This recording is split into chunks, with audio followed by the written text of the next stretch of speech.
me gustaría ser lo más rápido y ágil en la presentación de las arquitecturas de integración de servicios XBRL, de cara a animaros un poco a que intentéis participar en las preguntas, inquietudes, aquello que hemos estado viendo esta mañana de iniciativas, taxonomías, diccionarios, el estándar en realidad, los casos prácticos, las herramientas que disponemos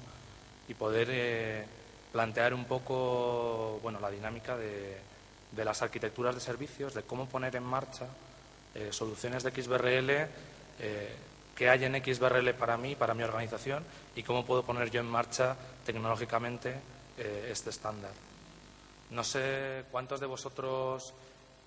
sois más de perfil tecnológico, de perfil así, para que me haga una idea, podéis levantar la mano. ¿Cuántos sois de departamento de sistemas? Veo mitad, un poco por allí unos cuantos más. Bueno, yo estoy más enfocado sobre todo a departamentos de sistemas de integración, de tecnología, y un poco lo que voy a hablar es de la situación actual del estándar, porque no hay que olvidar lo que ha dicho José Vilata, que es un estándar complejo, pero hay herramientas que nos facilitan su adopción. Pero también hay que juntar los dos mundos de las necesidades de crear una taxonomía, como ha dicho Gaspar, para rendición de cuentas. Es un ejercicio de juntar a las personas de negocio para definir los diccionarios de conceptos a intercambiar y también de juntar a los de sistemas de información, cómo extraer de sus sistemas la información, cómo realizar transformaciones, visualizaciones, cómo integrar las herramientas en las arquitecturas, y eso conlleva esfuerzos y también ventajas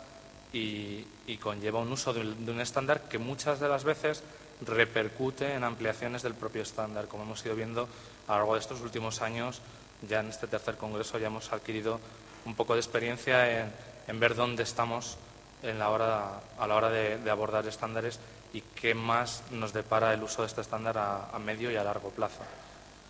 De todo ello hablaremos también en los planteamientos de las etapas a seguir a la hora de adoptar el estándar en una organización, desde un punto de vista muy neutral, muy aséptico a la hora de plantear el sistema de pequeños a mayores, porque aquí hemos visto que hay XBRL para todos, desde el punto de vista de recepción masiva, desde el punto de vista de las pequeñas organizaciones que tienen que cumplir con el envío de esta información, que cada uno irá aportando la solución de un lenguaje estándar, pues igual que han hecho con otros formatos electrónicos a lo largo de estos últimos años. Y por último, pintar un poco una arquitectura de referencia que os quede como la foto de a dónde podemos ir llegando a día de hoy con esta realidad de XBRL. Bueno, como bien sabemos, XBRL está listo para usar. Es un lenguaje estándar, tiene una potencia y una flexibilidad que muchas de las veces no se ve a primera vista hasta que se profundiza en él, y entre esos ejemplos mostramos las taxonomías internacionales en las que contamos con el esfuerzo de equipos de trabajos internacionales que se han sentado y dedicado a trasladar a un formato electrónico planes de contabilidad, planes de estados financieros y un montón de diccionarios de los cuales nosotros nos podemos nutrir, los podemos utilizar y podemos no empezar de cero a la hora de diseñar cómo queremos llamar a nuestro balance, cómo queremos llamar a los conceptos que forman la cuenta de resultados, por poner un ejemplo. De este estándar, además, disponemos de ampliaciones para aquellos modelos de información que veíamos que se nos han quedado pequeños, como puede ser la información dimensional, que se nos han quedado cortos a la hora de chequear la información para corregir errores y así redundar en los costes de la recepción y transmisión de información. En las anteriores ponencias es un dato significativo que bien recibimos en papel la información a día de hoy en muchas áreas de negocio. La transmitimos, la incorporamos en los sistemas y la capacidad de chequear los errores producidos en esa incorporación de los datos es muy alta. Pues bueno, dentro de estos formatos electrónicos, el poder comprobar que efectivamente la información tiene más calidad es uno de los grandes ventajas que tiene el modelo de información que supedita a XML. Y ahí vamos al segundo punto. XML es la visión inmediata de un formato electrónico que en muchos casos ha sido superada por una serie de piezas que componen un lenguaje más completo, que nos permite definir relaciones entre conceptos, validaciones entre conceptos, modelado de información con estándares de soporte de versionado, de fórmulas, lo que nos hace una potencia y una flexibilidad que no se ven en el corto plazo, que cuando vamos a afrontar una integración de sistemas de información necesitamos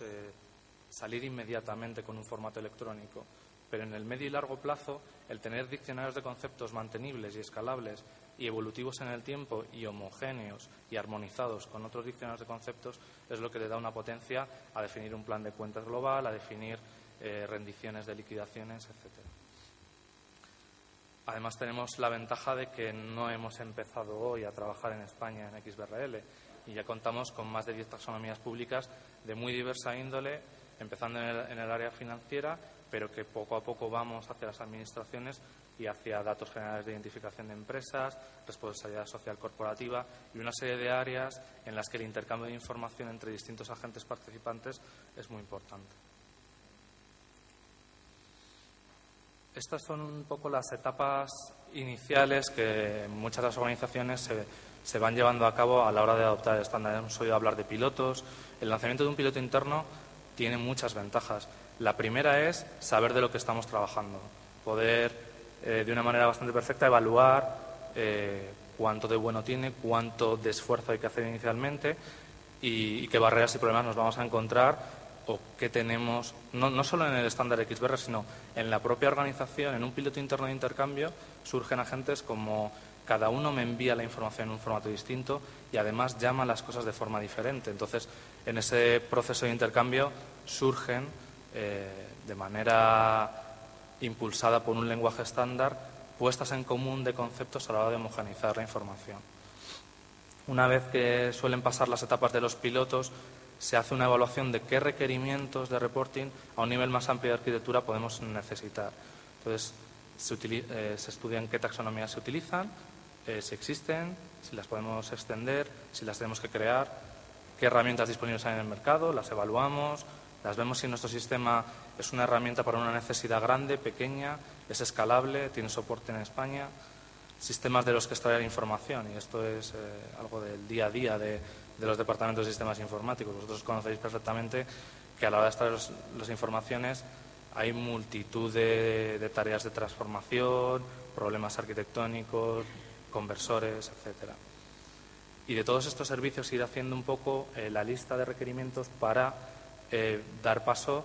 en el caso de ver las necesidades a medio, largo plazo. El corto plazo siempre vamos a estar arropados con pues convertir, enviar y cumplir con la regulación en el caso externo,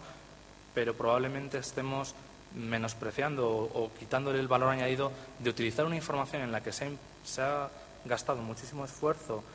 en etiquetar una información para dotarla de significado, ponerle semántica a la información, y nosotros no estamos aprovechando ese ejercicio de semántica porque tenemos los datos en nuestros sistemas y cuando tienen que salir al exterior es cuando los etiquetamos y los lanzamos. Entonces, en muchos de los casos no estamos yendo más allá del uso del estándar. Entonces, si nuestro medio plazo y largo plazo es una visión de apuesta por un estándar en el que podamos aprovechar beneficios y reducir el coste de elaboración de esa información entre distintas áreas, es cuando entonces podemos analizar la reducción de errores y el aumento de la calidad de los datos. Adicionalmente a la arquitectura siempre surgen pues datos de proceso, cómo vamos a hacer metodológicamente para organizar a los departamentos en la definición de los distintos diccionarios, en el uso de qué servicios vamos a ofrecer y en qué calendario, cuáles son los más urgentes, cuáles van después, y con todo esto componer un catálogo de servicios y componentes que tecnología. Estamos hablando de piezas de tecnología, de programas, de servicios, de herramientas que nos van a permitir dar una infraestructura combinada con otras piezas que no son necesariamente XBRL, como puede ser seguridad, PKI, a la hora de firmar y cifrar los envíos, o comprimir para mejor rendimiento de la información y almacenar, comunicaciones. Nada nuevo que no tengamos hoy en día a la hora de abordar una arquitectura y unas infraestructuras de integración de sistemas.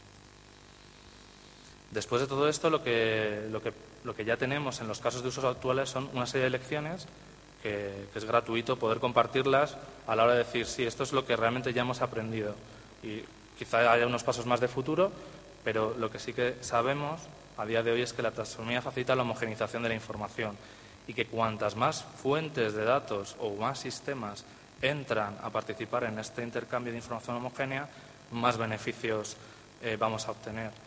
En uno de los pilotos que hemos realizado en estos años, una de las conclusiones fue: esto es como el correo electrónico. Tú tienes correo electrónico, pero en los orígenes, ahora mismo, todo el mundo tiene correo electrónico, pero en los orígenes, si solo teníamos correo electrónico 2 personas, el beneficio era prácticamente nulo. Sin embargo, en un formato electrónico, cuantos más agentes participan, al final el beneficio está en cuanto más sistemas usan un formato de forma transparente. Es decir, XBRL es un vehículo para transportar esa información financiera en toda la cadena de valor y no tendría ningún sentido que solo lo utilizaran pues el generador y el receptor, 2 agentes. Entonces, eso sí que es algo exponencial. Cuanto más sistemas participan en el intercambio, más beneficios se obtienen.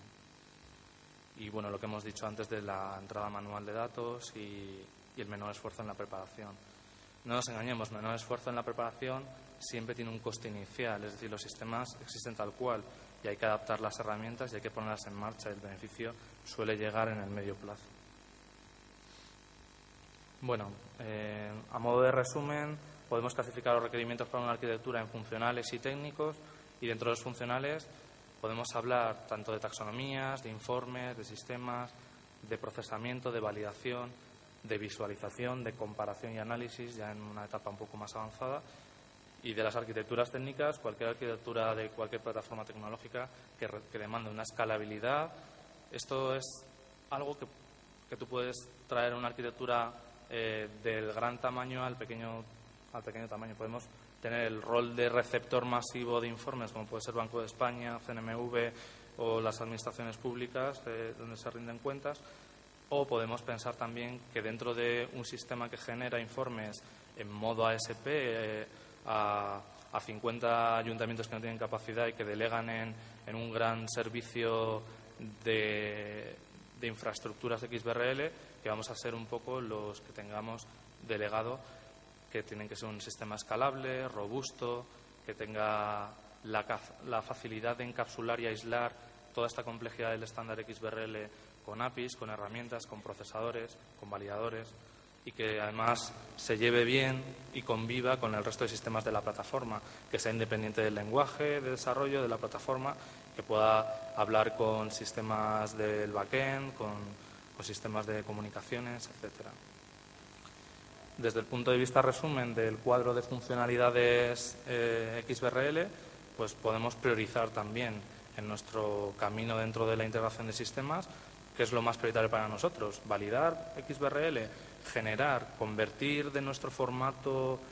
actual interno a XBRL e ir así dando prioridad a la generación de envío, al almacenamiento de taxonomías o de informes, a su explotación o a la recepción, según el rol y el calendario en el que vayamos andando. A modo de diagrama, esto puede ser una arquitectura de referencia cualquiera en la que podemos identificar pues distintos sistemas del backend, donde podemos tener sistemas departamentales, el back office corporativo, y una de las claves en cualquier plataforma de integración es tener la capacidad de poder abrir estos sistemas para que la información fluya de una manera homogénea. Esa es una de las barreras y de los hitos iniciales en cualquier corporación. Abrir los sistemas nunca es sencillo. Cada sistema tiene un montón de peculiaridades y barreras problemáticas a la hora de definir su sistema de información, y muchas de las veces requiere tiempo y esfuerzo inicial que no vemos recompensado en el corto y a veces en el medio plazo. De tal forma que cuando nosotros abrimos los sistemas es para extraer una información que se va a compartir en una serie de otros sistemas y que se va a complementar y agregar para poder dar un valor añadido en una necesidad de reporting regulatorio o una necesidad de explotación o comparabilidad de informes de negocio. Aquí vemos un poco la foto de servicios de infraestructura, servicios XBRL. También está claro que en todas las organizaciones tiene que haber seguridad en el envío de esta información, porque se habla mucho de transparencia, pero la transparencia sin mecanismos de seguridad que garanticen que realmente la información electrónica viaja entre los intervinientes sin manipulación tiene que ser un hecho, de tal manera que todas las piezas tienen que convivir en conjunto. A modo de conclusiones, y bueno, he tratado de ser breve, pero a mí ahora me gustaría que sí que pasásemos a la ronda de preguntas. Como vemos, XBRL no es más que un formato electrónico más, ni más ni menos complejo que pueden ser otros sistemas informáticos actuales, que existen herramientas que se enmarcan dentro de las infraestructuras actuales y que tienen un coste inicial apoyado dentro de los beneficios de las herramientas que ya tenemos actualmente para extraer y transformar la información, con APIs y procesadores que nos simplifican la complejidad del estándar, y con servicios base de infraestructura de seguridad, de comunicaciones o de trazabilidad, de escalabilidad de la información. Pues esto es todo. Muchas gracias por su atención.